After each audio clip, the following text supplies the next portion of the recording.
This comic lets Jim Lee of Image and X-Men fame retell the story of how the Fantastic Four were born. It's cool to see this done now because you can consider whether Fantastic Four #1 would have sold had it been released today. I'm happy to say the classic is still the best, though Jim Lee actually does a very good version of the legendary tale. He leaves the story pretty much the same, which is good. I can think of about 1 million comic fans who would get out their lightsabers if he had messed around with it. The art is also fun to see since it's based on the original early comic style, but it still has a very Image feel to it. Fantastic Four #1 is a must-buy if you missed it the first time around. Then again, if you didn't miss it the first time around, you should probably get your prostate checked. I give it 3.5 out of 5 Gs on the anti-gravity scale. Last we have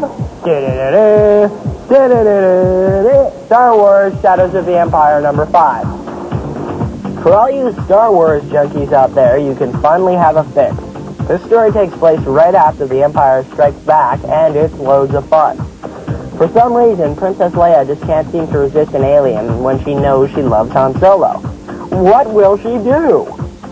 What I don't get is, when did Chewie get a crew cut?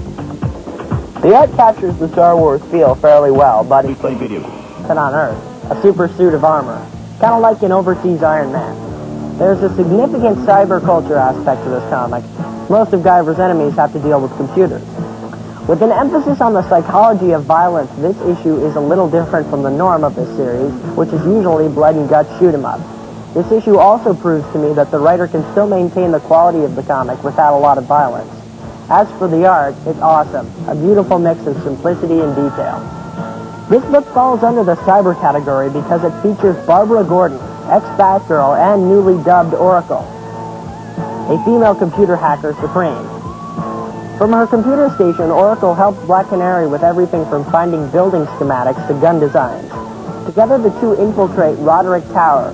The surprise ending introduces the other two birds of prey, Catwoman and Huntress, and the stage is set for either a confrontation or the birth of a new superhero team.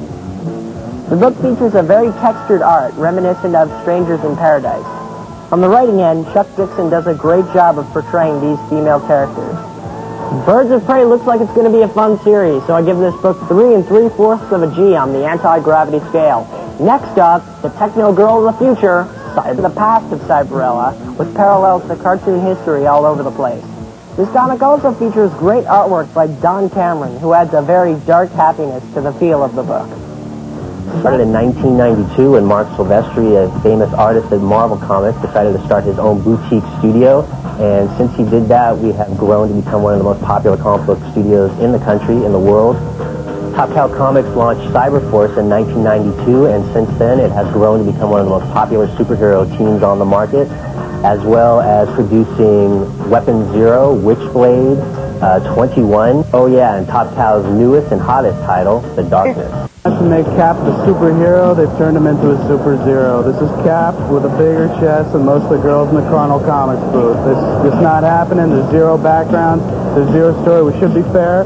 It's an uncompleted issue. It's not ready yet. There's no dialogue balloons or anything, but you can pretty much gauge what's there, and what's there is not much. Totally. Rob Liefeld, you're a nice guy, but this kind of fights. So I have to give this like 1.5 out of 5 Gs on the anti-gravity scale. Next up, we have Batman Grendel, crossover book.